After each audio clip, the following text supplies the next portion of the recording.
이제 점점 이제 가을이 되는 것 같으시죠? 밖에 오늘 새벽에 딱 문 열고 나오는데 아주 시원하더라고요. 그러니까 기온이 약간 썰렁하다 싶을 정도로 기온이 이제 많이 내려간 것을 봅니다.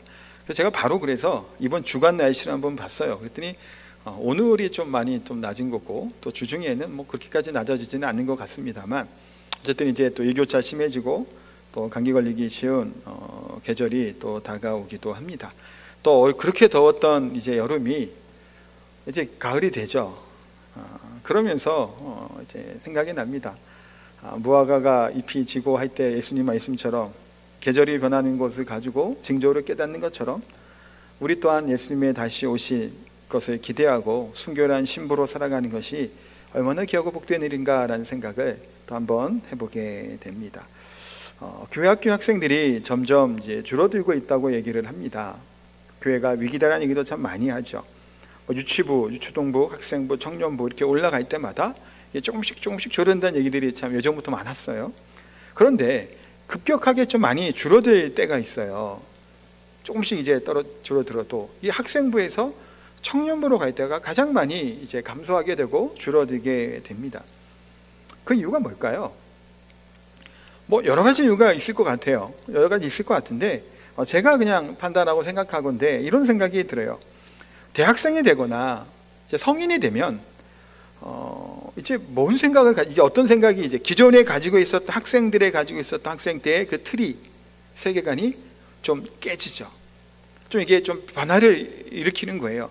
학생 때는 부모님 품에 있고 지도를 받다 보니까 그냥 엄마나 아빠가 가라라고 부모님 그러면 그냥 교회 가요. 뭐 영혼 없이 때로는 우리 학생들이 앉아 있어요. 그냥 대답도 잘 안 하고 뭐 설교 해도 이제 뭐 반응도 안 하는 친구들도 많고, 그렇게 이제 앉아 있다가 그래도 가고 또 특별한 뭐 행사 있으면 같이 참여도 하곤 하는데, 대학생이 되고 나면 그 전과는 다른 나름대로의 그런 세계를 보죠. 자유가 생기기도 합니다. 또 대학생활과 아니면 성인으로서 직장생활하던가 그렇게 사회생활을 하다 보면 기존에 자신이 알고 있었던 세계와 이 틀들이 크게 이제 좀 변화되는 현상들이 사실은 이제 성인이 된 다음에 일어나게 돼요. 그러니까 예전의 습관처럼 다니던 교회와 신앙생활이 이제는 의문을 때로는 품기도 하고 가야 되나라고 하는 생각을 하게도 되고, 또 교회보다 더 중요하다고 여겨질 만한, 더 가치가 있다고 여겨질 만한 그런 것들이 생기는 거죠. 그게 때로는 뭐 학교생활, 직장생활, 아니면 뭐 친구들과의 관계, 그들과 함께 지내는 뭐 시간들, 그렇게 여러 가지가 있을 거예요. 그런 것과 부딪히면서 이제 우선순위가 점점 멀어지게 되는 것, 그런 경우들을 사실은 발견하게 됩니다. 그래서 학생 때보다 청년부 올라가면서 좀 이렇게 교회에 안 나오는 청년들이 이제 많아지는 것을 사실 저는 그렇게 일단 보고 있어요. 근데 유다 백성들에게 바벨론 포로 생활이 어쩌면은 그런 좀 새로운 세계를 맛보는, 그것을 발견하는 계기가 되는 것이 바로 바벨론 포로 시기예요. 이게 뭔 얘기냐면, 이전에는 포로 잡혀가기 전에는 율법이라고 하는 이 강한 틀 안에 이들이 뭐였냐, 그 들어가 있는 거예요. 물론 이게 율법대로 살았냐 못 살았냐라고 하는 문제를 일단 떠나서 잘 못 살았죠. 그러니까 망한 거 아니에요. 하나님이 경고했는데도. 그래도 그들은 율법이라고 하는 절대적인 가치와 기준이 그들을 이제 그 틀 안에 넣어놨단 말이에요. 그걸 못 지켰다고 해도. 그런데 바벨론에 잡혀가니까 어때요? 더 이상 본인들이 알고 생각했던 그 세계와는 다른 그것들을 경험하게 됐던 것 같아요. 다양한 민족들이 사는 방식을 이들이 어떻게 보는 거죠. 그들의 문화를 접하게 되는 거예요. 바벨론에는 유다만 잡혀간 게 아니에요. 당시에 팔레스타인 그 지역 다 바벨론이 점령했잖아요. 수많은 나라들이 있었죠. 그 이스라엘 중심으로 해서 그 주변에 그 나라들이 다 망한 거예요. 그들이 다 뭐가 있을까요? 똑같이 끌려가고 잡혀가고 때로는 거기에 일도 하고 그 사람들은 사는 거예요. 온갖 문화들과 것들을 보면서 절대적인 기준이었던 하나님의 말씀과 율법에 대한 이 기준이 이들에게 대체해야 할 가치체계가 생기게 되고 그것이 흔들렸다고 볼 수 있을 것 같아요. 그러니까 이 혼란스러운 상황 가운데 이들은 기존에 자신이 생각했던 것들과 다른 것들, 그 변화를 꾀하기 시작을 하는 거죠. 예전엔 상상하지 못했던 정혼한 아내와 이혼하고 이방 여자와 재혼을 하고 결혼한다는 것, 그것이 막 일어나기 시작하는 거예요. 물론 예전에는 이 사람들이 뭐 그렇지 않았냐? 그것도 아니에요. 물론 그렇죠. 이방 여인이 결혼하고 그런 거 했어요. 해왔지만 그럼 이제 그런 문제의식 가운데 이 틀 안에서 그들이 잘못을 해도 그 문제의식을 가지고 그 일을 하겠단 말이에요. 지금 뭘까요? 이게 그렇게 중요한 것인가? 라고 하는 생각을 갖기 시작하는 거예요. 또 다른 세상과 이 문명과 문화를 경험하면서 율법적인 것들, 하나님 말씀 안에 있던 그것이 변하기 시작을 한 겁니다. 그것이 지도자들이나 제사장이나 일반 백성이나 할 것 없이 아무런 가책도 없이 문제의식도 생각하지 아니하고 그 일을 행했던 것이 당시의 문제였다는 거예요. 오늘 본문에 그래서 말라기 선지자는 특별히 그런 이제 사실 이게 결혼 얘기를 지금 하고 있어요. 오늘 본문은. 근데 결혼만은 아니에요. 사실은 이것이 깨어지게 된 여러 가지 하나님의 말씀이 아닌 것들이 있겠죠. 근데 그 중에 오늘 성경에서는 이 결혼 문제가 이것을 어기는, 언약을 파괴하는 일들에 대한 부분에 대해서 하나님이 지적하시는 거예요. 예배하는 문제, 재물에 대한 문제를 막 얘기하시죠. 그 다음에 결혼하는 문제에 대해서 또 책망하시는 것을 보게 되는 겁니다. 그러니까 여러 가지 변화를 추구하는 것 가능하죠. 세상은 변하잖아요. 다양한 것들을 접하고 또 변화되는 것도 중요해요. 그런데 바뀌지 아니하는 원칙이 있는 거예요. 그게 뭐라는 걸까요? 하나님의 말씀이죠. 율법이에요. 근데 이들이 이것을 문제가 이렇게 해치게 되고 그것을 감각도 없이 그들이 그렇게 살았던 겁니다. 그래서 하나님은 그들의 잘못된 것들을 회복할 것에 대해서 말씀해요. 처음에 볼 것은 뭐냐면 결혼 관련된 얘기예요.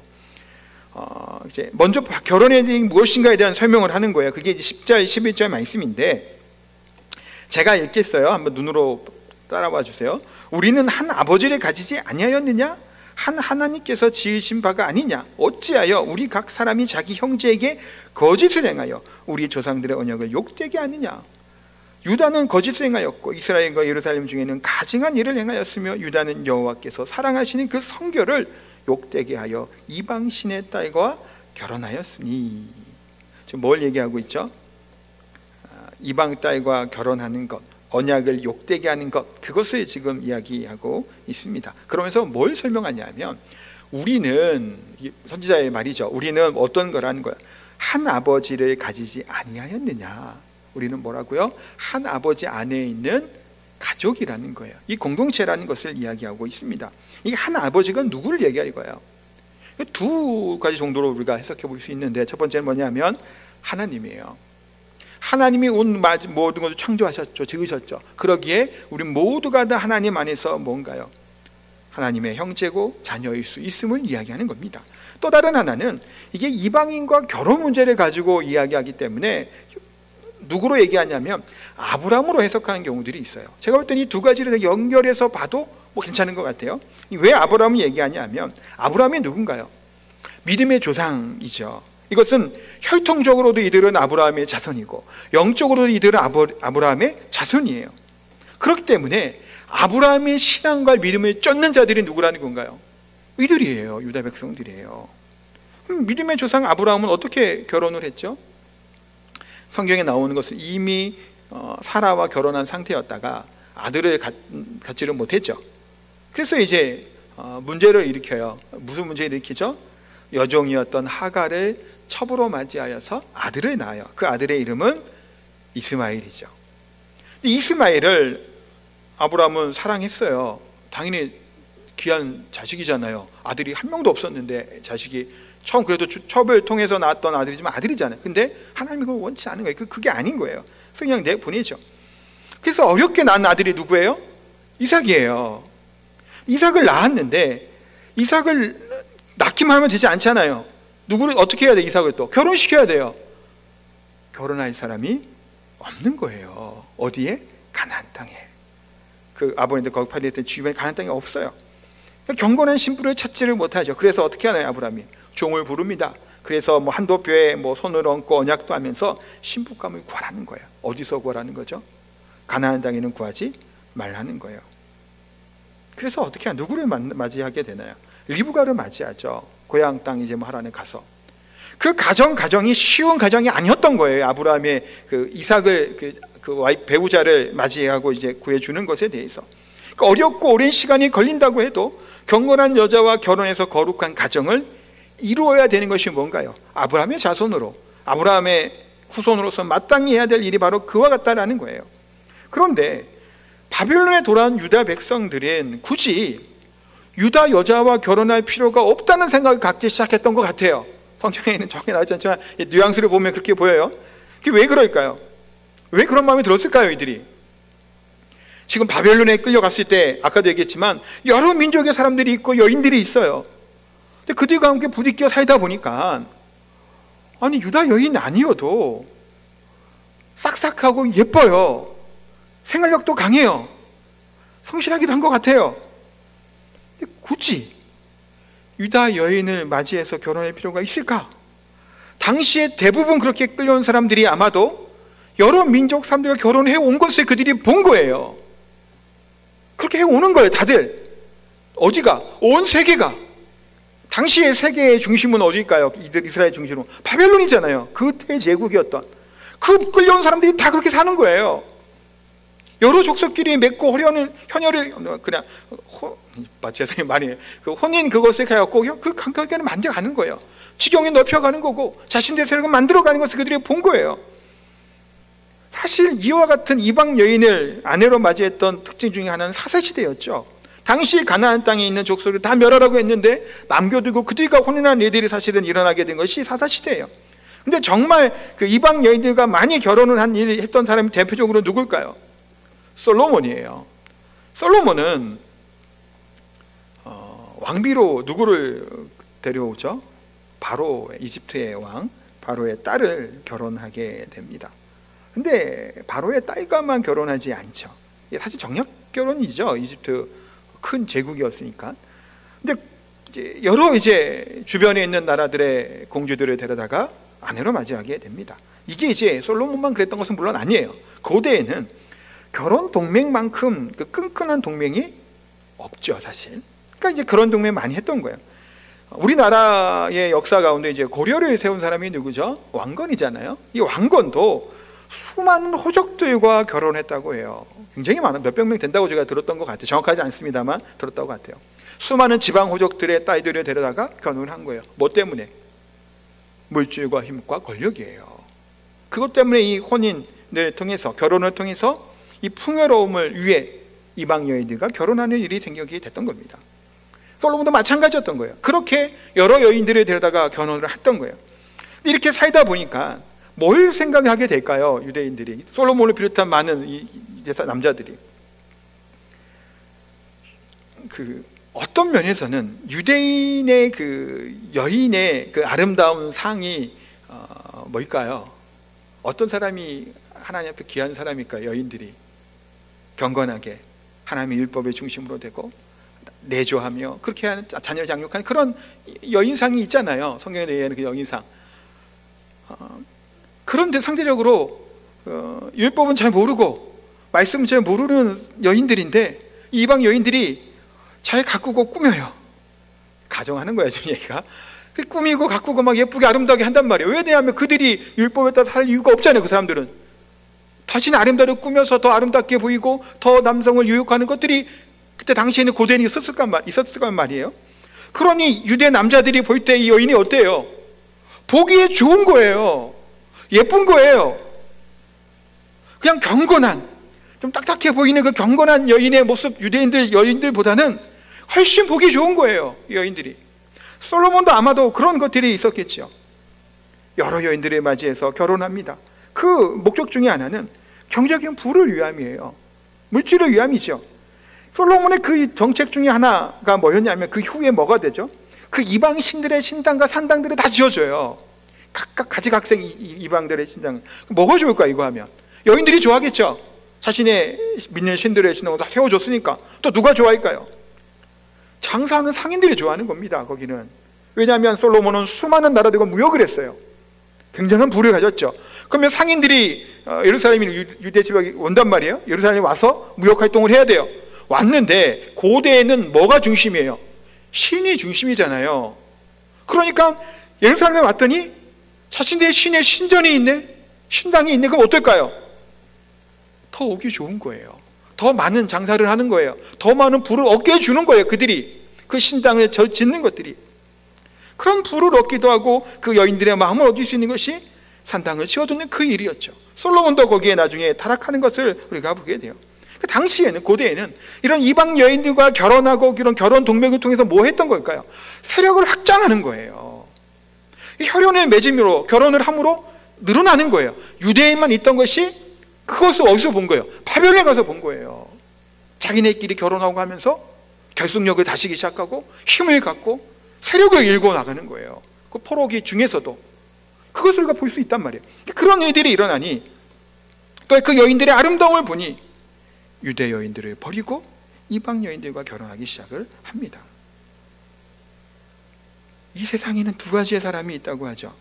육체의 정욕을 위해 사는 사람이 있다는 거예요. 자기의 쾌락과 정욕과 욕심 때문에 무슨 일이든 하고 결혼관계를 어떻게든 상관이 없어 하는 사람들 또한 있습니다. 또 다른 사람은 경건한 하나님의 백성이죠. 이들은 정욕과 욕망에 따라 사는 것이 아니라 하나님의 말씀에 붙들려 사는 사람들이라는 거예요. 그 사람들은 경건한 자손, 하나님의 백성이라고 이야기할 수 있어요. 근데 성경에 보면 노아의 홍수가 일어났습니다. 다 아시죠? 홍수 사건. 노아의 홍수가 일어났던 그때에 그 원인이 어디 있을까요? 크게 두 가지를 볼 수 있는데 그 중에 하나가 뭐냐면 창세기 6장 2절이에요. 한번 같이 읽어보도록 합니다. 하나님의 아들들이 사람의 딸들의 아름다움을 보고 자기들이 좋아하는 모든 여자를 아내로 삼는지라. 뭐라고 얘기하죠? 하나님의 아들들, 믿음의 경건한 자손들이에요. 경건한 백성들이에요. 이들이 누구를? 사람의 딸들의 뭘 보고? 아름다움을 보고 해요. 그들의 믿음과 신앙과 그것들을 보는 것이 아니라 아름다움을 보고, 외적인 것들을 보고, 쾌락적인 것들을 보고 그들의 딸들과 데려다가 결혼하기 시작을 하게 됩니다. 더 이상 말씀에 따라 결혼하지 않고 육체의 정욕에 따라 결혼하기 시작을 했던 거예요. 혼인의 순결함과 하나님의 원했던 그 원리가 깨어져 버린 거예요. 노아의 홍수 때의 심각한 문제였죠. 또 다른 이유가 뭘까요? 살인과 폭력이 난무했던 시대가 노아의 홍수의 시대예요. 네피림이라고 하는 거인족 그 사람들이 있었죠. 그들이 수많은 나라들을 정복하고 힘을 과시하고 사람들을 죽이고 살인을 하는 거예요. 근데 그들을 향해 용사라 부르고 영웅이라고 부르죠. 그 포악하고 악한 세대에 하나님께서 그들에게 무서운 홍수 심판을 그들에 다 멸해버리는 겁니다. 우리가 심판의 대명사 중에 하나 또 있죠. 소돔이에요. 소돔과 고모라 땅이 어떻게 멸망하나요? 여러 가지 이유들이 있겠지만 가장 큰 원인 중에 하나는 뭔가 하면 소돔 땅의 남자들이 정상적인 결혼 생활로 여인들을 취하는 것이 아니라 동성애에 빠지게 된 겁니다. 천사들을 내어놓으라고 협박을 하죠. 그런 현상들, 동성애 현상들, 그런 성적인 문란함을 통해서 하나님이 소돔 땅을 멸하신 거예요. 하나님이 이 세상에 때로는 이와 같이 더럽고 추악함에도 불구하고 때로는 오래 참고 인내하십니다. 왜 그럴까요? 하나님의 거룩한 백성을 찾으시기 원하시기 때문이에요. 그 한 사람의 영혼을 찾을 것을 기뻐하시기 위해서 하나님은 인내하시고 지금까지 참고 계시는 줄 압니다. 그러기에 우리는 거룩한 하나님의 자손, 그 백성답게 건건한 자손으로 우리의 삶을 살아가야 되고 그런 결혼 생활을 해야 된다는 것을 보게 됩니다. 그래서 어떤 이런 얘기들이 있더라고요. 인간에게는 두 종류의 불이 있대요. 하나는 사랑의 불이고 하나는 분노의 불이라고 합니다. 사랑의 불은 남녀 간에 사랑하는 마음, 또 결혼할 수 있는 동기가 되죠. 불붙는 같은 사랑으로, 마음으로. 근데 이 불이 잘못 붙으면 어떻게 되는 거예요? 절제하지 아니하는 이 불은 가정이 타버리죠. 교회가 타고 사회가 다 타버리는 겁니다. 분노의 불이 또 따라오죠. 그러면 폭력이 난무하는 일들이 일어나게 되고 절제하지 아니함으로 용서하는 마음이 없이 미움으로 이 불길은 더욱더 타오르고 심각한 그 현상을 벌어지게 된다는 겁니다. 근데 그리스도인들은 이 사랑의 불이 누구에게 향해야 돼요? 아내에게 향하는 거예요. 남편에게만 향하는 거예요. 이 본능적인 그것이 있잖아요. 그것을 절제하지 아니하면 하나님의 경건한 자손으로 합당치 못한 겁니다. 절제를 하는 거예요. 이 분노한 마음들 절제를 하는 겁니다. 용서하라고 말씀하시죠. 용서하는 거예요. 근데 지금 유다 백성들은 자신들이 지금껏 살고 보고 했던 이 유다에서의 삶이 이게 별거 아니었고 그런 생각을 하게 되는 거예요. 큰 세계에 가서 보니까. 그러니까 그런 일들이 지금 곁어든 즉 당시에 이제 돌아왔던 포로 교환의 이들의 모습이었죠. 때론 우리도 마찬가지인 것 같아요. 세상이 변하죠. 세상이 가치를 얘기하고 뭘 해야 된다 저거 해야 된다 얘기를 참 많이 합니다. 그거에 따라 때론 우리들의 자녀를 교육시키죠. 뭐 이렇게 공부를 시키기도 합니다. 또 우리가 많이 얘기하는 것 중에 하나가 뭐예요? OECD가 뭐 어쩌고저쩌고 얘기해요. 그 기준에 맞춰 우리가 살려고 또한 얘기를 하고 노력을 합니다. 그것도 물론 중요해요. 그러나 그리스도인들은 바른 가치관을 가지고 성경적인 중심의 가치관을 같이 살아가는 것이 바로 그리스도인의 삶이라고 분명히 말씀하고 있습니다. 유다 백성들이 이처럼 혼란에 빠졌던 것, 이들은 하지 않았던 것이 있어요. 이들을 왜 하나님이 끌어내고 보내주셨을까요? 지금 말라기에서 계속 얘기하는 게 그거예요. 첫째는 뭘까요? 경건한 예배예요. 지금 학교에서부터 이야기하는 건 우선순위 얘기예요. 예배예요. 예배를 제대로 드리지 못함이 문제였죠. 두 번째는 하나님이 기뻐하시는 삶의 원리를 회복하는 거예요. 바벨론에 있었던 그 다양한 문화와 이방신들의 문화들이 하는 것이 아니라 돌아와서 이들에게 해야 될 것이 뭐예요? 하나님의 기준, 율법의 기준에 따라 살아가는 것, 그것이 이들에게 요구하는 것이었다는 거예요. 근데 그것을 행하지 아니한 거예요. 두 가지가 다 안 됐던 겁니다. 그래서 말라기 선지자를 통해서 책망하신 것이 그 부분이죠. 하나님은 인색한 분이 아니죠. 우리 또 하나님 말씀 앞에 예배가 회복되어지고 우리의 삶의 원리와 기준이 말씀을 중심으로 살아가고 경건하게 살려고 애쓰고 노력하고 걸어간다면 분명히 우리의 삶 가운데 하나님에게 풍족하게 넉넉한 복을 우리에게 주실 줄 믿습니다. 그 믿음으로 우리가 살아가는 거예요. 혹시 조금 이것이 어려울지라도 하나님이 우리와 함께 하심을 믿는 믿음이 우리 가운데 있게 되기를 소망합니다. 그래서 두 번째 결혼 언약에 대한 부분을 또 좀 보려고 하는데, 우리나라의 안 좋은 것 1위 자살률이죠. 그 OECD 1위라고 합니다. 지난번에 제가 봤을 때는 압도적으로 1위더라고요. 차이가 격차가 굉장히 많이 날 정도로. 근데 이혼율도 굉장히 많이 늘어난다고 합니다. 좀 그것도 이제 우리나라의 좀 문제 중에 하나이죠. 근데 유다 백성들도 결혼 언약을 쉽게 좀 깨버리는 일들이 일어나게 됐던 거예요. 그게 이제 아까 14절부터 11절부터 이제 14절 읽었던 그 내용이죠. 하나님은 남자와 여자를 똑같이 하나님의 형상대로 창조하시고 결혼을 통해서 그것을 드러내게 하신 것이 하나님의 방법이죠. 또 하나님께서 아담을 창조하신 이후에 하와를 창조하셨어요. 그래서 이 결혼의 질서와 원리가 또 그 순서가 따릅니다, 사실은. 근데 하나님이 아담을 잠들게 하시고 뭐를 통해 하와를 창조하셨죠? 갈빗대를 떼서 하나님이 창조하신 거예요. 그러니까 이렇게도 말하더라고요. 대수술을 하셨다, 하나님이. 배를 갈라갖고 뗀 거 아니에요. 그렇죠? 아담의 배를 뗐어요. 배를 갈랐단 말이에요. 잠들게 하시고 맞추잖아요. 전신 마취 시켜놓고 배를 갈라갖고 발표를 취하셔서 홀로 하울에 마셨어요. 굳이 왜 아담의 것을 떼어셨을까? 똑같이 흙으로 그냥 만드셔도 되잖아요. 하나님이. 뭘 얘기하는 거죠? 결혼의 원리예요. 둘이 한 몸이다라는 겁니다. 그러니까 갈빗대를 떼서 만든 거예요. 그래서 남편과 아내는 사고방식과 그런 생각들이 기존에 있던 것들과 잘라내야 된다고 얘기를 하죠. 그래서 자신의 생활 방식도 사고방식도 한편으로는 부모와의 관계도 잘라내야 되고 끊어야 된다고 얘기를 합니다. 대수술을 해야 된다고 얘기를 하죠. 그래서 남편은 어머니가 자신에 대하는 방식으로 그 아내를 대하고 그렇게 사랑해야 된다라고도 얘기해요. 그것도 참 일리 있는 얘기더라고요. 그게 뭔 얘기냐면 엄마는 아들을 어떻게 낳나요? 자기 배 아파서 어찌 보면 엄마하고 그 아이는 붙어 있었잖아요. 그렇죠? 뱃속에서. 그랬다가 끊어내고 나온 거 아니에요. 그러니까 엄마의 마음은 뭐예요? 내 사랑하는 아들은 내 분신 갖고 내 거랑 다를 바가 없죠. 그런 마음으로 자식들을 그렇게 사랑한다라는 거예요. 그러니까 남편도 내 배 갈라서 뼈가 나온 거라잖아요. 이게 부부관계를 얘기한다면 그 원리가. 그런 마음으로 사랑하고 아끼고 지켜야 된다는 것에 대해서 이야기를 합니다. 그래도 많은 사람들이 같이 살지 못하는 이유 중에 하나는 뭐 외도에 대한 부분도 사실은 얘기 안 할 수는 없겠죠. 상대방에 대한 약속을 깨트린 정욕에 따라 그런 사랑의 불길에 따라 그냥 몸과 마음을 내에 맡기는 그런 문제가 사실은 그런 비참한 그런 관계들을 갖게 되는 것을 보게 됩니다. 하나님은 분명히 그와 같은 것에 대한 문제를 말씀하셨죠. 또 그러면서 선지자를 통해서 뭘 얘기하시냐면 유다 백성들이 드렸던 기도와 예배를 하나님이 응답하지 않고 받지 아니하겠다고 말씀을 하셨죠. 왜 이렇게 얘기하시죠? 그들이 언약을 깨뜨렸기 때문이에요. 12절에 그 얘기예요. 이 일을 행하는 사람에게 속한 자는, 깨는 자는, 자나 응답하는 자는 물론이고 만군의 여호와께 제사를 드리는 자도 여호와께서 야곱의 장막 가운데서 끊어버리겠다. 이 사람들이 뭔가요? 가르치는 자, 배우는 자, 갈 것 없이 모든 사람들이 문제의식 가지지 않고 이 일을 행했던 거예요. 그러니까 이들이 의문을 갖잖아요. 14절에 너희는 이르기를 어찌 됨이냐니까 하는도다. 왜 하나님이 우리 기도 안 들어주세요? 라고 이들이 되묻는 거예요. 왜 도대체? 뭘 잘못했다고?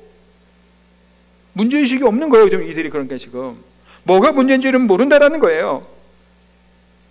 잘못하고 있는지 없는지 자체도 생각하지 않은 거예요. 그건 뭐예요? 기준이 완전히 틀어지고 바뀌어져 버렸던 거예요. 이들의 지금 기준이. 하나님의 율법과 말씀 안에 있던 이들이 이 세상의 기준과 당시에 있었던 문화들에 그대로 그냥 바뀌어졌던 이들의 모습을 보게 된다는 겁니다. 그러기에 하나님께서는 이들의 기도를 받지 아니하겠다, 이들에게 복도 내리지 아니하겠다. 그러니까 축복하는 축복의 그 얘기를 들어도 그들에게 복을 내리지 않겠다라는 얘기를 분명히 하고 있습니다. 그 당시 유다 백성들은 왜 이런 얘기를 하시냐면, 이게 단순히 그냥 이혼이 아니에요. 당시 유대인들은 이제 정혼을 해요. 약혼이에요. 약혼 같은 걸 하는데 어릴 때 합니다. 이거를 나이 어릴 때. 근데 정혼을 하는 게 약혼 같은 거지만, 약혼을 하는 게 이게 우리가 보면 약혼이 뭐 그냥 별거 아니잖아요. 사실은 뭐 얼마든지 파혼할 수 있어요. 근데 유대인들은 그게 아니에요. 법적으로는 결혼하는 것과 약혼하는 것이 동일하게 쳤단 말이에요. 율법적으로는 똑같이 그 기준을 정했어요. 다만 결혼하기 위해서는 신부에게 이제 지참금을 줘야 된단 말이에요. 그것만 빠진 거예요. 같이 살지만 않고. 이게 아시겠죠? 지참금을 아직 안 주고 같이 안 사는 거예요. 그런데 율법적으로는 같은 부부로서의 효력이 그대로 동일하게 갖게 되는 거예요. 마리아도 그랬단 말이에요. 예수님 어머니 마리아도 예수님이 잉태했을 때 요셉과 정혼한 상태라는 얘기가 거의 그 법적인 효력은 결혼과 동일해요. 지금 유대 백성들이 그런 상태예요. 근데 돌아와 보니까 어릴 때 맺었던 이 정혼한 여인을 그냥 버려버린 겁니다. 그러니까 이 일에 대해서 하나님은 뭐라고 얘기하시나요? 그들의 눈물, 울음, 탄식, 13절 얘기예요. 너희가 이런 일을 행하나니 곧 눈물과 울음과 탄식으로 여호와의 제단을 가린도다. 그들의 울부짖음을 하나님의 제단에 갈았다라는 겁니다. 이 여인들이 어땠을까요? 당시에 파혼당한 여인, 이혼당한 여인, 그것도 아직 진짜로 결혼한 것도 아닌 그들의 비참함과 상황이, 울부짖음이, 그들의 애통함이 하나님께 상대되어 들어가는 거예요. 그 제단을 가려버려서 하나님이 기뻐해버려 받지 못하는 상태까지 된 거예요. 그러니까 지금 이들의 여인의 그것을 하나님이 책망하시는 겁니다. 하나님 앞에서 정혼한 이 여인이 뭐라는 거예요? 진짜 여인이 그 아내라는 거예요. 그 여인만이, 그 아내만이 하나님이 인정하는 아내라는 것에 대해서 말씀하고 있습니다. 이방인과 그래서 결혼한 것은 해서 안 된다. 사실 한편으로는 근데 예전에 뭐 네매 같은 거 보면 내보내요. 이방인 결혼. 그 내려고 다시 이제 하는 것이 일어나게 되거든요. 그러기에 우리가 하나님 말씀 앞에 이와 같은 결혼의 원리는 기억해야 돼요. 때로는 하나님 말씀의 능력이 큼을 우리가 기억해야 됩니다. 실패할 때가 있죠. 결혼 생활도 마찬가지로. 또 한 번 결혼했다 실패했던 이 가정 같은 경우도 때로는 새롭게 출발한 가정 안에서 이 원리, 결혼의 원리들, 이 사랑의 원리들을 가지고 더 나은 모습으로 건강하게 세워나가는 가정들 또한 우리가 발견하게 됩니다. 하나님 말씀 안에서 이 원리들을 꼭 깨달아 보시기를 원합니다. 결혼은 하나님 앞에 언약을 한 거죠. 하나님 앞에 결혼은 신성한 것이라는 것을 분명히 말씀합니다. 그런데 이것이 욕심 때문에, 정욕 때문에 이것을 깨트린 것은 하나님 앞에 큰 범죄하는 것이라고 분명히 말씀하고 있습니다. 사랑하는 성도 여러분, 그래서 아름다운 가정을 이루기 위해서는 예수 그리스도가 그 중심에 모셔드려야 됩니다. 우리 가정이 하나님의 거룩한 성전이 되어야 되겠죠. 매일매일 새롭게 하나님 앞에 나아갈 수 있어야 됩니다. 그래서 이런 얘기를 하더라고요. 하나님 앞에 부부는 함께 성전을 이루어가고 공동체 이루어가는 것 중요하다. 맞죠, 사실은? 그런데 또 다른 하나는 각자 개인이 하나님 앞에 거룩하게 나아갈 수 있는 골방과도 같은 것들이 필요하다라고 얘기를 하더라고요. 일리 있는 얘기인 것 같아요. 둘이 하나이기에 하나님 앞에 거룩하게 나아가지만 자신만의 그런 그것 영적인 것을 위해 또한 하나님 앞에 그것을 나아갈 수 있어야 됨을 분명하게 말씀하고 있습니다. 가정은 교회와 더불어 하나님이 우리에게 주시는 가장 기초적인 단위이죠. 가장 중요한 공간이기도 해요. 이것이 무너지면 대부분이 다 무너질 수밖에 없음을 우리가 꼭 기억해야 됩니다. 그래서 하나님께서는 경건한 자손 세 번째 약속해 주시죠. 15절을 볼까요? 그에게는 영이 충만하였으나 오직 하나를 만들지 아니하셨느냐? 어찌하여 하나만 만드셨느냐? 이는 경건한 자손을 얻고자 하심이라. 그러므로 내 심령을 삼가 지켜 어려서 맞이한 아내에게 거짓을 행하지 말지니라. 이게 뭘까요? 하나님은 영이 충만하다는 것은 하나님은 여러 명을 창조하실 수 있는 분이라는 거예요. 근데 하나님이 한 남자와 한 여자만 창조한 거예요. 한 남자와 한 여자의 관계가 얼마나 중요한지를 가르쳐주는 말씀이라고 볼 수 있습니다. 결혼은 하나님 앞에서 아름다운 일로 하나님이 만들어 주셨죠. 그러기에 무조건 남편과 아내는 사랑해야 된다는 겁니다. 사랑하는 데는 다른 이유가 필요하지 않죠. 때로는 부족해요. 지적할 것도 많이 있죠. 책망할 것도 사실은 있어요. 같이 살다 보면 그게 안 될 수가 없죠. 오래 살아도 그것은 마찬가지일 것 같아요. 그럴 때 함께 기도하고 하나님께 중심으로 하나님께 나아가야 될 줄 압니다. 그러나 우리가 잘 아는 것처럼 때로는 미워요. 증오스러울 때가 때로는 있을 수 있죠. 어떤 경우는 예수님 믿기 전에 내 남편이, 내 아내가 그렇게 아주 상처를 주는 일들과 행위들을 하는 경우도 있을 수 있습니다. 그래서 내가 즐거움이 생기지 아니할 수 있죠. 그러기에 경건한 자손, 우리를 실망시키는 분이 아닌 경건한 자손, 궁극적으로 누구를 의미하는 걸까요? 예수 그리스도예요. 유다 자손을 통해서 경건한 한 자손을 태어나게 하실 것이다 라고 말씀하고 있습니다. 그러기에 우리의 소망은 예수 그리스도밖에 없는 줄 압니다. 금방 이야기한 것처럼 부부는 서로 실망하고 좌절합니다. 상처도 많이 받고, 받기만 한 게 아니죠. 주죠. 주고받는 거예요. 서로가 서로의 상처를 주고 아파합니다. 아무리 잘하려고 해도 안 돼요. 그게 사실은. 저도 항상 생각하는 것 중에 하나가 좋은 남편이 되고자 하는 그런 그 마음도 좀 있어요. 사실은. 또 좋은 사람에게 된 착한 남자 콤플렉스, 약간 그런 경향이 좀 있는 것 같아요. 좋은 사람의 모습을 보여주고 싶은 그 마음이 있지만 안 되거든요. 혈기가 생기고 화가 나고 하면 이게 받아주던 게 또 안 받아줘요. 그게 우리 인간의 모습이에요. 그게 우리들의 모습이라는 거예요. 실망할 수밖에 없죠. 그러나 우리의 영원한 신랑 되신 분이 누구시죠? 예수님이시죠. 우리는 그의 거룩한 신부로 살아가는 하나님의 거룩한 언약의 백성인 줄 압니다. 그러기에 이 세상에 살아가면서 중요한 가치와 생각들, 세상이 변하죠. 생각도 변하고 가치가 다 변해요. 그러나 변치 아니하는 하나님의 말씀을 중심으로 해서 이 세상에 미혹되지 않는, 그래서 진리 대신 예수 그리스도를 바라보고 신랑 되실 주님을 기다리는 순결한 신부로 살아가는 자 우리 성도님 다 되시기를 예수님의 이름으로 축복하고 기도합니다. 우리 찬양하겠습니다. 내 마음